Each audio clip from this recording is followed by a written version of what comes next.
Ya, bismillahirrahmanirrahim. Assalamualaikum warahmatullahi wabarakatuh. Ya, bagaimana kabarnya? Masih semangat ya untuk melakukan KBM ini secara online ya.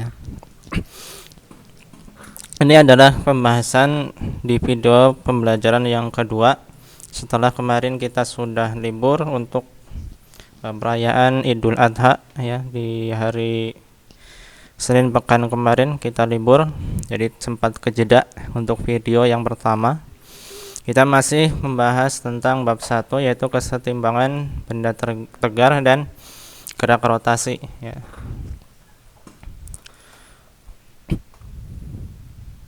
Yang akan kita bahas di sini sebenarnya ada 3 ya, sesuai dengan kemarin. Ada 3 subbab pembahasan. Yang pertama adalah tentang kesetimbangan benda tegar ya. Kemudian yang kedua adalah gerak rotasi ya, atau kita sebut juga dinamika rotasi. Kemudian yang ketiga adalah tentang gaya inersia ya, atau momen inersia. Untuk yang pembahasan 1 dan kedua ya, yaitu kesetimbangan benda tegar atau biasa kita singkat juga dengan KBT, dan juga gerak rotasi, ini masih berkesinambungan, jadi masih ada korelasinya ya. Nah, untuk yang ketiga nanti sebenarnya masih ada juga korelasinya tapi sedikit ya. Jadi untuk yang pembahasan yang 2 itu, yang pertama dan kedua itu masih saling berkorelasi ya. Jadi untuk pembahasan yang pertama ini harus benar-benar dipahami ya, karena nanti akan ada korelasinya juga untuk pembahasan nanti yang kedua ya. Yang pertama adalah tentang kesetimbangan ya. Kemarin juga sudah kita sedikit bahas apa itu kesetimbangan dan sebagainya ya. Kesetimbangan benda tegar ya. Nah, untuk kali ini kita akan lanjutkan dari video pembahasan yang kemarin. Yang akan kita bahas pada video kali ini adalah yang pertama, syarat keseimbangan ya. Kemarin sedikit sudah kita bahas ya. Nanti kita di sini bahas sedikit juga ya. Kemudian yang kedua adalah konsep torsi ya. Kemarin juga sudah ada ya, rumus-rumusnya sudah saya kasihkan rumusnya. Kemudian yang keempat, yang ketiga ya adalah besar dan arah torsi ya. Kemudian yang keempat, bagaimana kita menghitung torsinya ya. Ya. Jadi bagi yang belum melihat ya, atau mempelajari video yang pertama, sebaiknya dipelajari dulu ya, agar di pembahasan yang kedua ini bisa nyambung. Ya, kita masuk ke pembahasan yang pertama, itu syarat keseimbangan ya. Syarat yang pertama ya, adalah kita melihat pada konsep ya, atau hukum Newton pertama ya. Di sana menyatakan bahwa jika sigma F ya sama dengan 0, maka benda itu akan diam ya. Ini syarat yang pertama. Apa itu sigma F ya? Maksudnya adalah jumlah ya, jumlah gaya-gaya yang berlaku pada benda tersebut ya adalah sama dengan 0. Itu syarat pertama ya. Biasanya untuk syarat yang pertama ini ya, sigma F ini adalah berlaku pada benda-benda titik ya. Apa itu benda titik ya? Nanti kita pelajari. Kemudian yang kedua, syarat yang kedua adalah sigma torsi ya. Di sini simbolnya ada tau ya. Kemarin juga kita sudah sempat bahas juga apa itu tau ya. Ini adalah torsi ya, atau momen gaya. Nah, benda itu dia bisa seimbang jika jumlah torsinya ya, atau sigma tau sama dengan 0. Nah, ini berlaku pada benda tegar ya. Ini untuk benda tegar ya. Jadi kalau untuk yang syarat pertama itu adalah untuk benda titik. Nah, yang kedua adalah untuk benda tegar. Nah, apa itu benda titik, apa itu benda tegar, kita akan bahas di slide berikutnya. Nah, kita pertama adalah benda titik ya. Apa sih benda titik ini ya? Misalnya ada sebuah benda ya. Ini ada benda yang berwarna kuning ya, coklat atau kuning, ini orange ya. Ada sebuah benda, jika dia dikenakan sebuah gaya, misal dari kiri sebesar 7 Newton ya. Kemudian dikasih gaya juga dari sebelah kanannya ya, jadi berlawanan arah, juga sebesar 7 Newton. Kira-kira benda ini dia akan bergerak ya, ataukah akan tetap diam ya. Nah, maka kita lihat untuk syarat yang tadi ya, untuk keseimbangan ya. Jika dia resultan gayanya ya atau sigma F-nya itu sama dengan 0, maka dia pasti akan diam ya.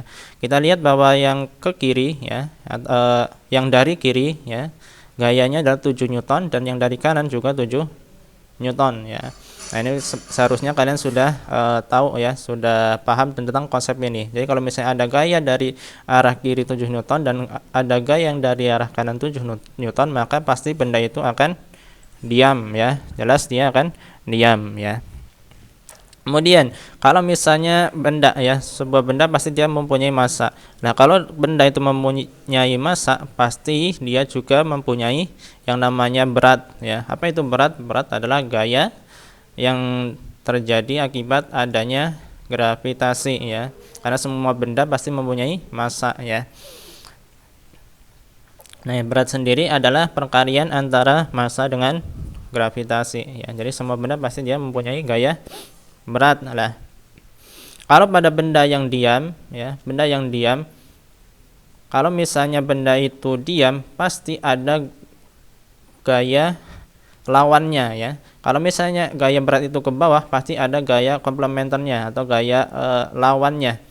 Gaya yang lawannya itu apa? Pasti dia gayanya, karena gaya berat itu ke bawah, pasti dia gaya lawannya adalah gaya ke atas ya. Biasa kita sebut sebagai gaya normal ya.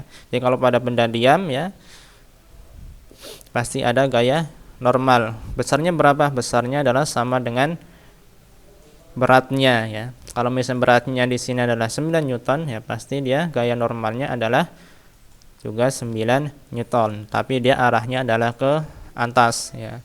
Maka pada benda ini ya, benda titik ini, resultan gayanya atau sigma F-nya dia adalah sama dengan 0. Maka benda tersebut dia adalah diam, atau bisa kita katakan dia seimbang.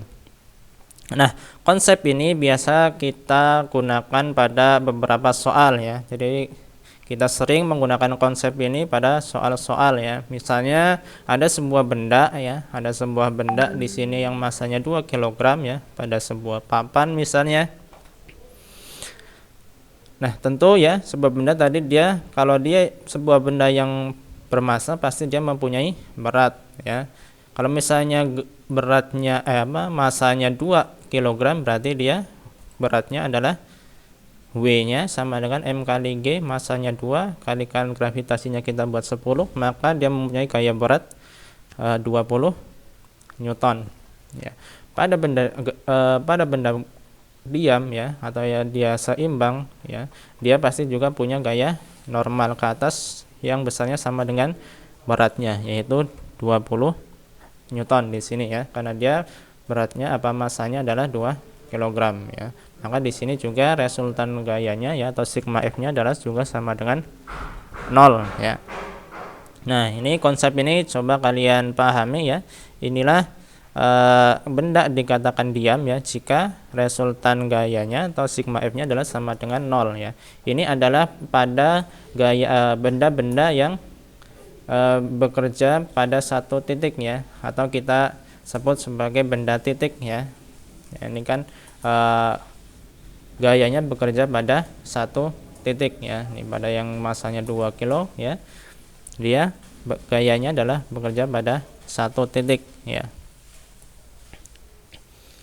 Nah, ini lain halnya kalau misalnya ada benda ya. Ini ada sebuah benda, ini panjang ya. Kalau kita pernah pelajari, ini adalah sederhana ya.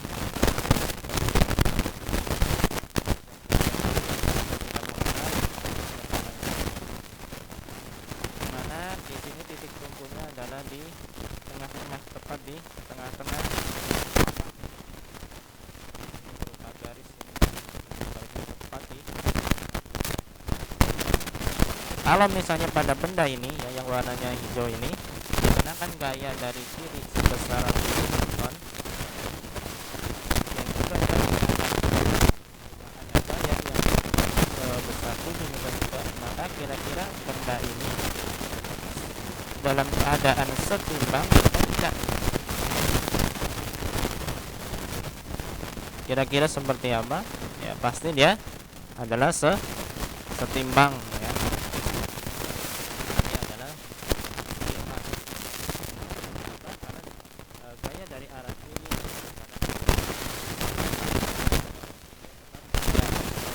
dalam keadaan setimbang. Tapi gimana kalau misalnya pada benda ini kita buat gayanya adalah dari atas ya, misalnya di sini. Kemudian kita juga tambahkan juga dari bawah ya, di sebelah sisi yang lainnya adalah 7 Newton juga. Maka apakah benda ini tetap dalam keadaan setimbang? Ya, kita coba lihat syarat benda ini.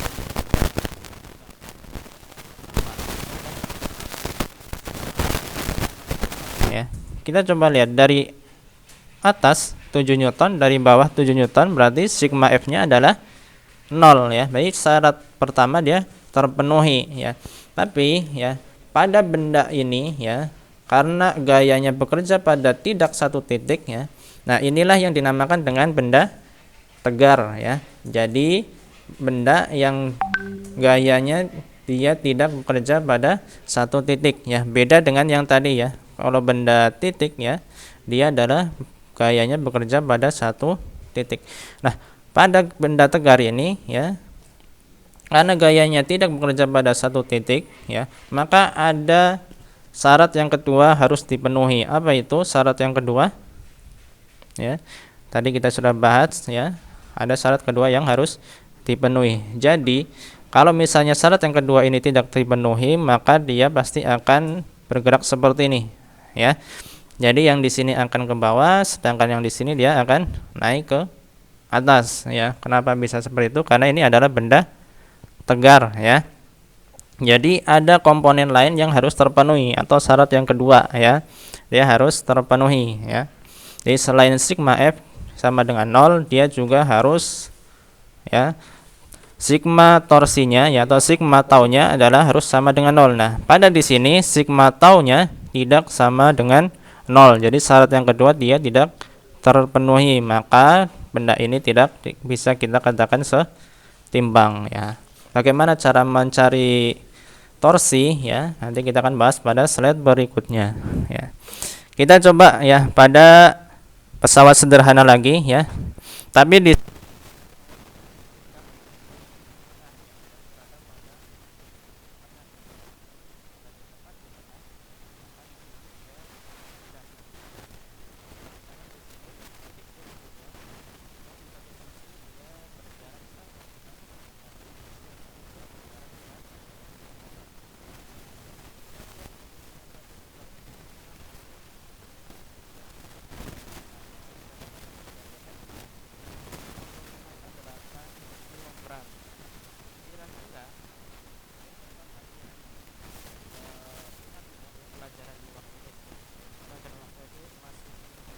sudah ada ya, tapi dengan konsep yang berbeda. Tentunya nanti di SMA nanti konsepnya akan berbeda, tapi konsep yang di SD bisa kita gunakan ya.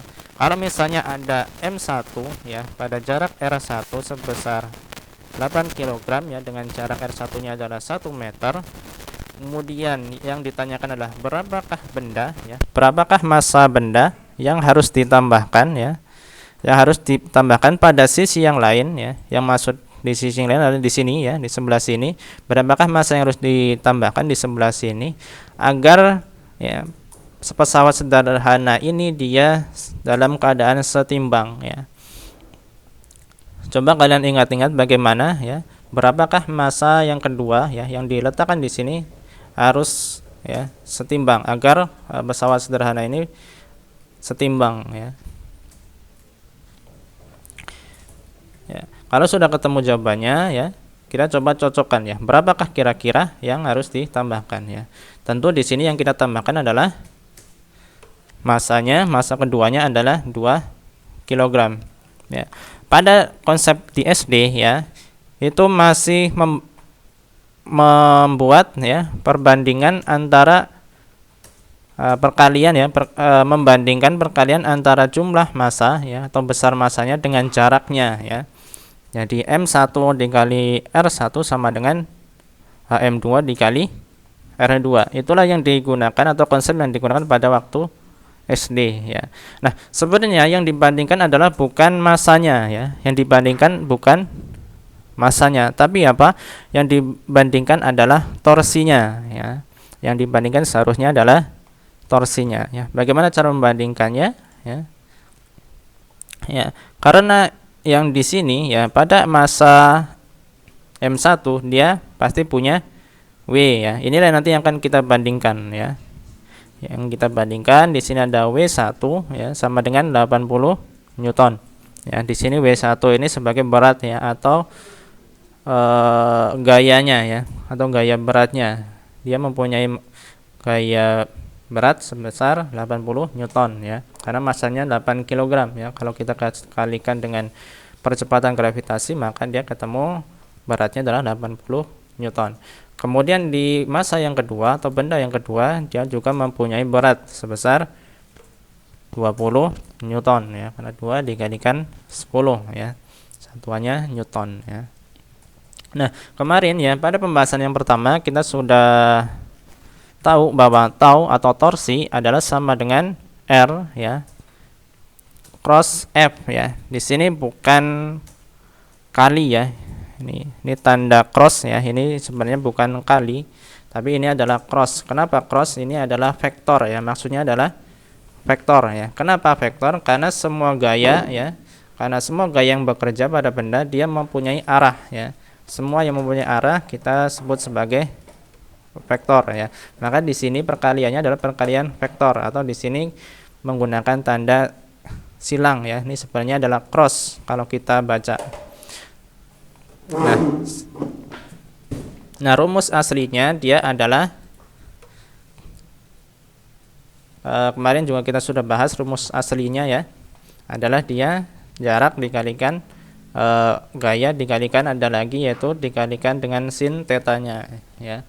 Nah, itu nanti kita akan bahas ya. Kita akan bahas nanti. Ya, untuk kali ini ya.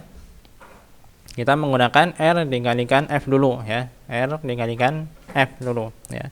Kenapa bisa R kali F tidak ada sin tetanya ya? Nanti kita akan bahas ya di slide selanjutnya.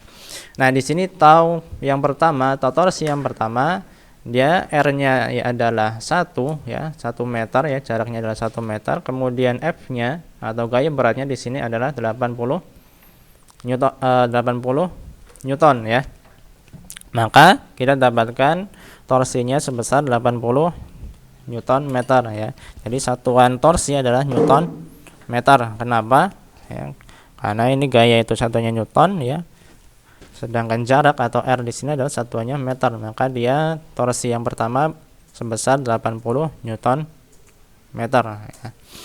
Nah, kemudian ya sebenarnya kita juga harus perhatikan arahnya ya. Nah, nanti ini akan berbeda ya. Kalau untuk yang gaya yang pertama tidak kelihatan arahnya ya. Karena apa? Di sini dia arahnya adalah positif ya. Nah, kita lihat untuk yang torsi yang kedua. Nah, pada torsi yang kedua ini adalah dia mempunyai arah yang negatif. Nilai torsinya adalah negatif. Kenapa? Karena dia arahnya searah dengan jarum jam ya. Nah, ini memang kalau di pembahasan kemarin kita buat yang searah itu adalah positif ya. Nah, pada pembahasan yang kedua, nah kita sepakati saja ya, kita ganti ya agar sesuai dengan konsep pada fisika, konsep-konsep yang berlaku pada semua fisika ya, konsep-konsep di fisika, yaitu dia kalau misalnya dia searah ya, kalau searah dengan jarum jam dia adalah negatif. Kemudian kalau dia berlawanan arah maka dia adalah positif ya. Nah, nanti kenapa bisa seperti itu nanti kita akan jelaskan ya. Karena memang di buku-buku nanti dia akan berbeda ya, akan berbeda. Ada yang menyatakan yang searah itu adalah yang positif ya, kemudian yang berlawanan adalah yang negatif ya. Nah, tapi kita bahas saja ya, kita buat ya, kita sepakati saja ya. Adalah jika dia searah ya maka dia bernilai negatif, sedangkan kalau misalnya dia adalah berlawanan arah maka dia positif ya. Nah, maka di sini torsi yang pertama ya, karena dia adalah berlawanan arah dengan arah jarum jam, maka dia bernilai positif ya. Maka di sini torsinya sebesar 80. Sedangkan untuk torsi yang kedua, karena dia adalah searah dengan jarum jam ya, adalah dia bernilai negatif, yaitu sebesar negatif 80 Newton meter. Nah ini ya, sekali lagi ya, mungkin ini di buku ini akan berbeda-beda ya. Ada yang searah itu adalah positif, yang berlawan adalah negatif ya. Tapi kita buat kesepakatan saja ya, karena ini hanya untuk menentukan mana arahnya ya. Karena yang namanya gaya ya, dia adalah sebuah vektor yang dia mempunyai arah. Nah, sehingga kita dapatkan sigma torsinya ya, atau resultan torsinya, jumlah torsinya adalah sebesar 0 ya. Karena di torsi yang pertama dia kita dapatkan 80 Newton meter, sedangkan yang kedua adalah negatif 80 Newton meter juga. Maka resultannya adalah 0. Maka dia kita katakan seimbang ya. Inilah konsep yang akan kita gunakan, konsep yang biasa kita lakukan pada waktu SD ya, yang dimana itu adalah membandingkan membandingkan perkalian antara massa dengan jaraknya. Nah, pada kali ini ya, yang kita bandingkan adalah perkalian antara gaya dengan jaraknya ya. Ya, kemudian kita masuk ke pembahasan yang ketiga ya, yaitu tentang besar dan arah torsi ya. Kita tahu bahwa rumus torsi adalah R cross F ya.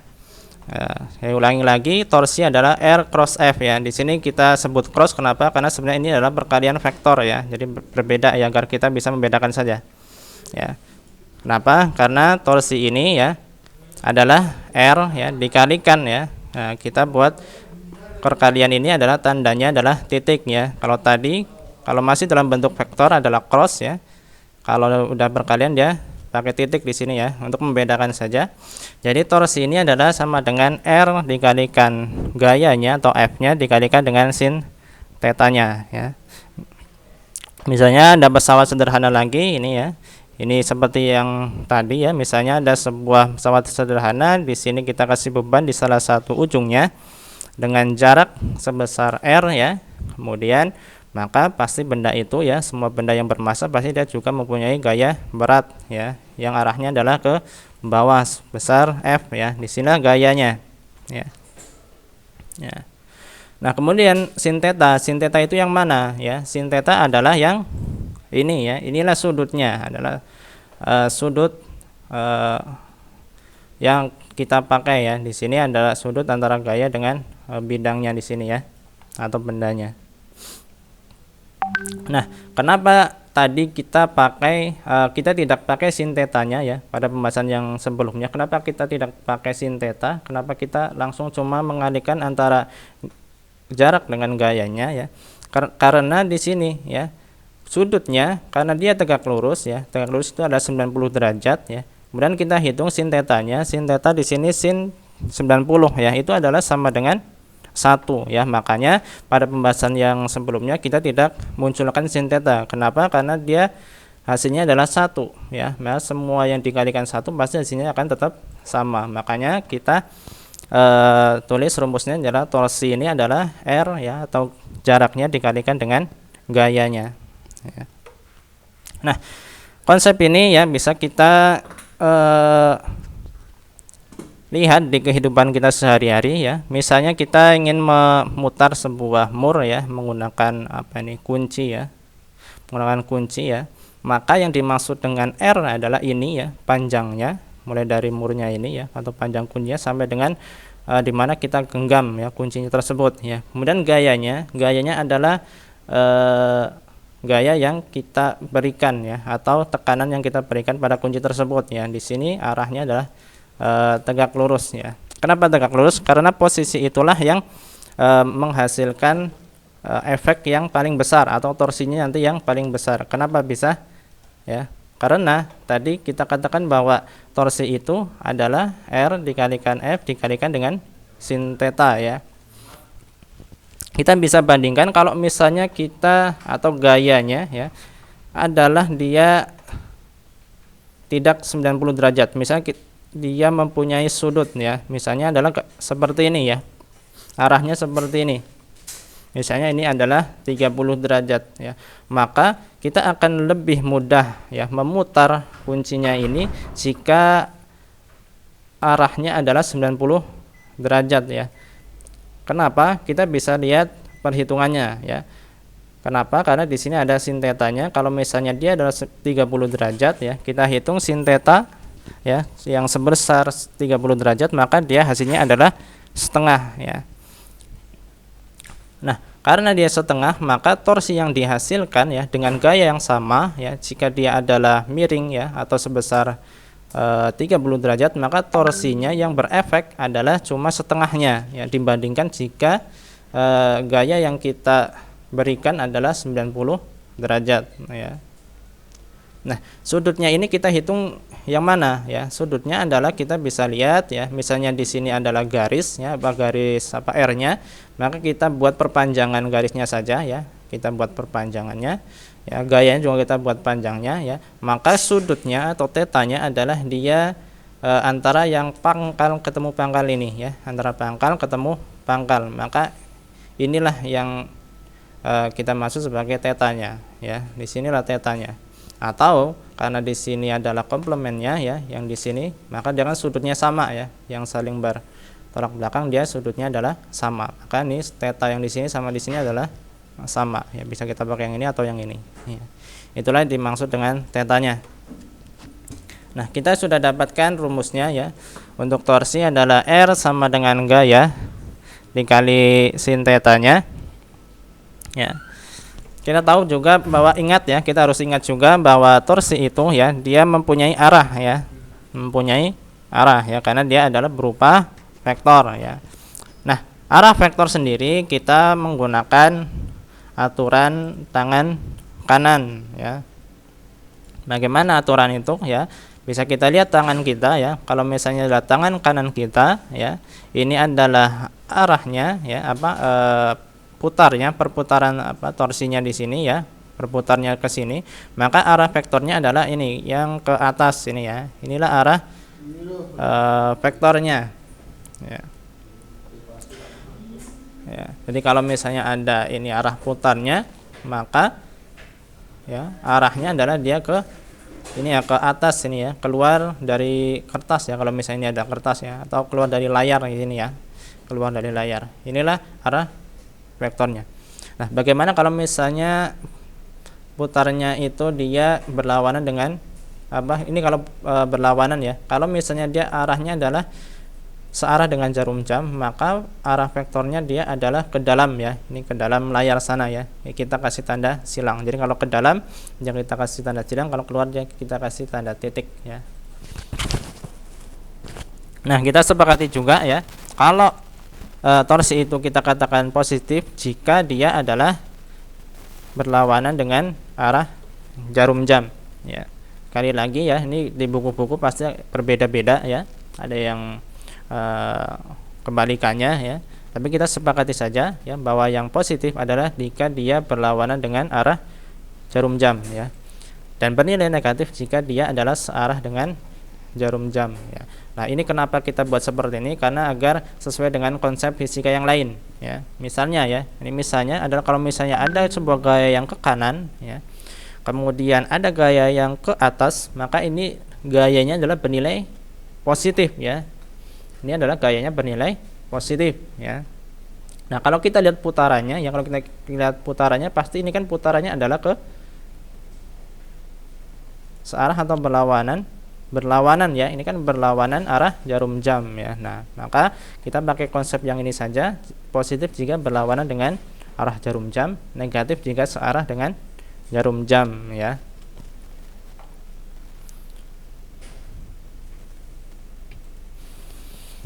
Ya, kemudian kita masuk ke pembahasan yang terakhir ya. Pembahasan yang keempat itu tentang menghitung torsi. Bagaimana kita menghitung torsi ya. Nah, misalnya ada ini adalah sebuah benda ya. Ini ada sebuah benda dengan titik pusatnya adalah di sini ya. Ini adalah titik pusatnya yang berwarna hitam ini ya. Ini titik pusatnya. Kemudian kita kasih gaya ya. Benda ini misalnya kita kasih gaya di sini ya. Ini gaya yang pertama. Kemudian kita kasih gaya juga, ini adalah gaya yang kedua. Kemudian ini adalah gaya yang ketiga. Kemudian keempat. Dan ini adalah gaya yang pertama. Nah, kita anggap bahwa satu kotak ini bernilai 10 Newton misalnya. Nah, kita kasih besarnya gaya ya. Jadi F1 ada 40 Newton ya. F2 30, F3 20 Newton, F4 40 Newton, dan F5 adalah 30 Newton ya. Kemudian kita anggap juga satu kotak ini ya, satu petak ini adalah jaraknya 1 meter ya. Nah, kan bagaimana cara kita mencari torsinya ya? Kita tulis dulu rumusnya. Rumus torsi adalah R ya cross F ya. Atau R adalah torsi ya adalah R atau jarak dikali dengan F atau gayanya dikali dengan sin theta ya. Nah, di sini sin tetanya itu yang mana? Ya, atau jaraknya yang mana ya?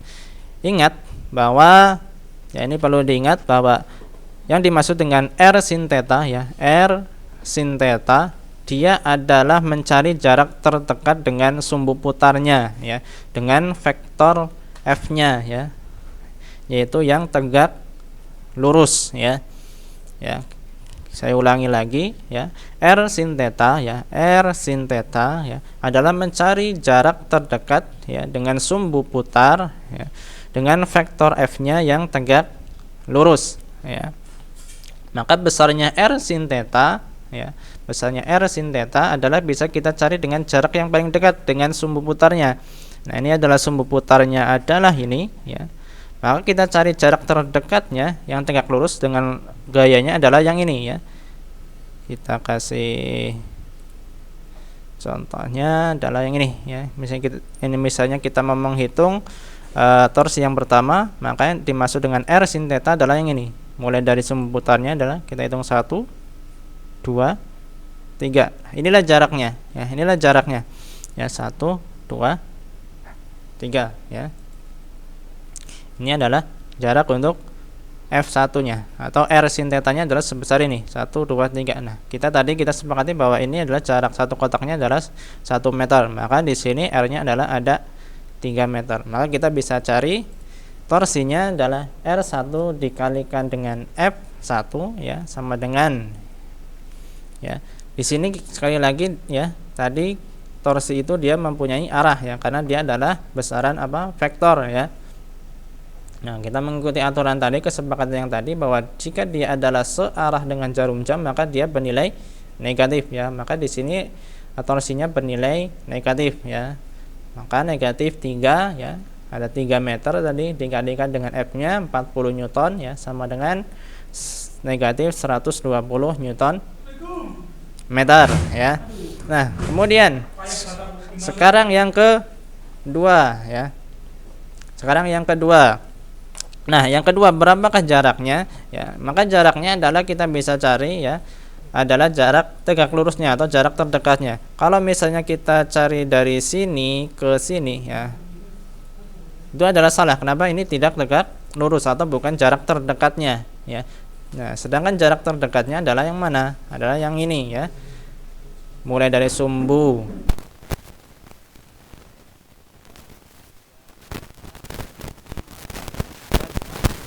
meter, inilah jaraknya ya. Atau R sin theta-nya adalah sebesar ini, 1 2 3 4 5 ya. Maka kita cari torsinya adalah sebesar ya, torsi untuk kedua negatif kenapa di sini negatif? Karena dia searah dengan jarum jam ya. Negatif 5 dikalikan dengan 30 ya. Maka besarnya adalah negatif 150 Newton meter ya. Nah, kemudian yang ketiga ya, gaya yang ketiga ya. Kita lihat sin theta-nya itu sebesar mana ya. Ya. Maka kita lihat yang terdekat itu yang mana ya. Karena dia gayanya ke atas ya, maka jarak yang tegak lurus adalah yang ini ya, 1 2 ya, bukan yang ke sini ya. Kalau ini bukan tegak lurus ya. Ini sejajar namanya ya. Makanya dia ini 1 2. Inilah jaraknya atau sin theta-nya. Berapakah ini? Adalah 2 ya. Maka kita dapatkan bahwa torsi yang ketiga adalah R3 dikali dengan F3 sama dengan 2 dikali 20 ya. Nah, besarnya ya, karena dia arahnya adalah dia berlawanan dengan arah jarum jam, maka dia besarnya adalah positif ya, nilainya adalah positif. Di sini adalah 40 Newton meter ya. Kemudian yang keempat ya. Yang keempat ya. Yang keempat gimana? Jaraknya berapa? Jaraknya adalah yang ini ya. 1 2 3 ya. Nah, kalau 3 berarti ya dia adalah 3 meter ya. Di sini 3 meter dikalikan dengan gayanya itu sebesar 40, maka kita dapatkan 120 Newton meter. Nah, arahnya dia berlawanan arah dengan arah jarum jam, maka dia nilainya adalah positif ya. Dan yang kelima ya, dengan cara yang sama kita dapatkan negatif 60 Newton meter. Kenapa? Kenapa nilai negatif? Karena dia searah dengan jarum jam ya. Nah, kemudian kalau misalnya kita ditanya resultan torsinya atau jumlah torsinya atau sigma torsinya adalah dia tinggal kita jumlahkan saja ya, T1 tambah T2 sampai T3 ditambah T4 ditambah dengan torsi yang ke-5 ya. Maka kita dapatkan sigma torsinya adalah sekitar 170 Newton meter ya. Nah, bagaimana sampai di sini ya? Harus sudah paham ya. Kalau belum paham bisa diulang lagi videonya ya, karena setelah ini kita akan membahas contoh soal ya. Nah, ini ada sebuah contoh soal ya. Ini contoh soal. Ada sebuah pesawat sederhana lagi ya. Ada di sini titik tumpunya ada 2. Ada di titik tumpu A ya, di sini titik tumpu A,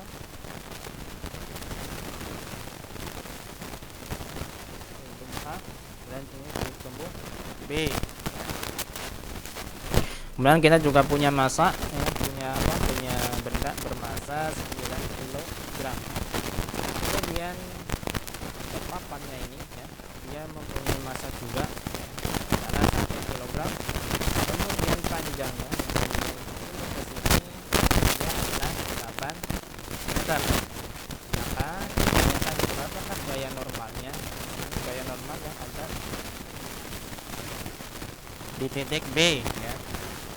Berapa gaya normal? Nah, bagaimana kita carinya?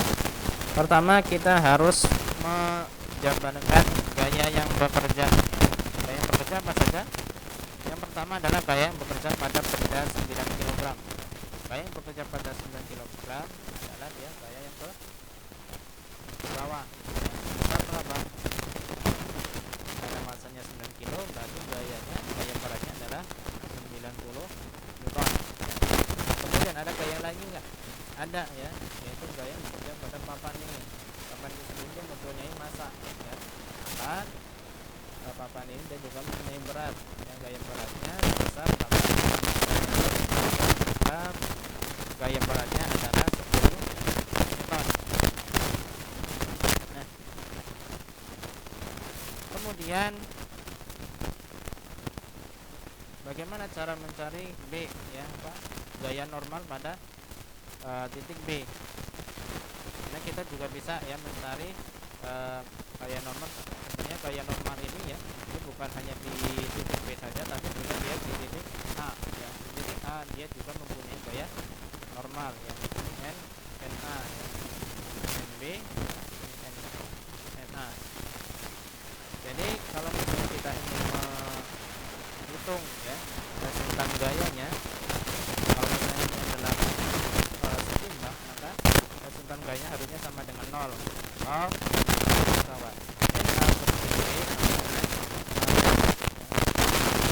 adalah gaya normal pada titik A, dan NB adalah gaya normal pada titik B sama dengan 100. Nah, 100 ini dari mana? Nah, 100 adalah dia adalah jumlah gaya yang ke bawah. Jadi jumlah gaya yang ke atas sama dengan jumlah gaya yang ke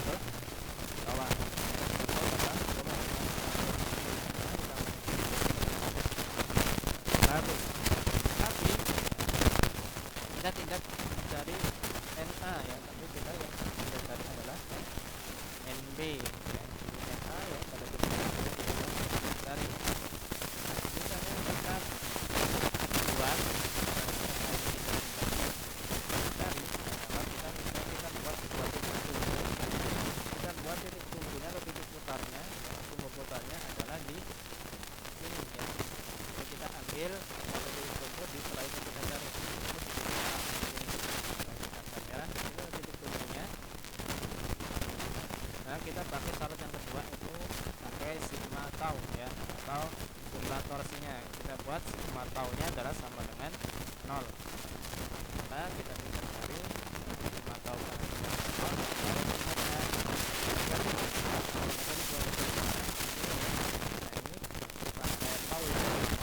Atau masa pindahnya atau yang sudah pada pindahnya 3 meter ditambah